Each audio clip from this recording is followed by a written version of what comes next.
Now, what has been the journey been like you from first store to the 100th store, especially given the societal and the gender biases that women entrepreneurs are subjected? Thank you for this opportunity. And so I will start with when I was 17 when I started my business. I'm 47 now, 57 now actually. Yeah, 40 years.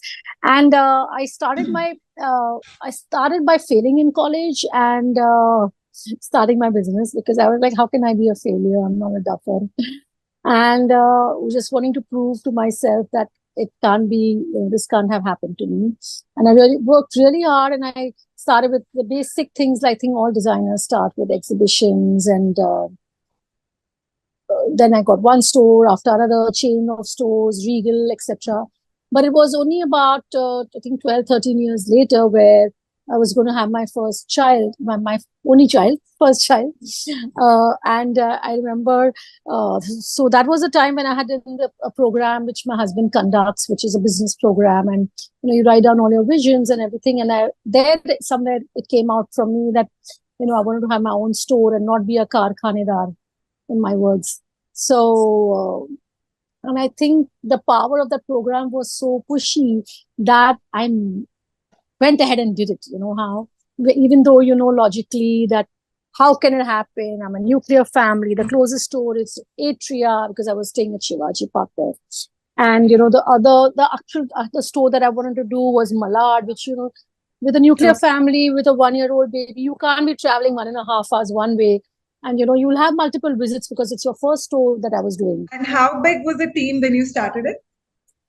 When I started my store, we must be about 80 people or so. But when I started my business, obviously, it is you are the only one, the jhadu wala, the accountant, the delivery boy. Right. I remember I used to take these big sacks of bags that I used to go by bus and deliver the stuff, put it up in the store, do the hisab on a pauti, bring back what didn't sell, do the stuffing. You do everything at that time in the beginning yourself because there's only you and you. Absolutely. Right.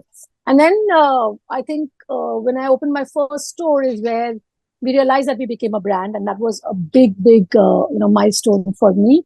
Even though I was losing money left, right, center in that first store because I knew that Atria wasn't feasible for me just because it was close to my house and I had a small kid. I had to choose that option. So that comes to that. The woman is always there to take care of the baby because obviously, that time you're feeding also. Expected. Right. And I think then from then on, the second and the third store came and we broke even. And then there's been no looking back. Like we're doing 60 more stores this year and we've got the art and now the dynamics of how to make it work. Fantastic. And you are bootstrapped.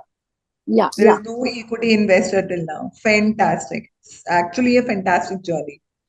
Yeah, we are old school in that way of, the way earlier businesses used to start. And I think now it's a different thought and set. And that's also wonderful.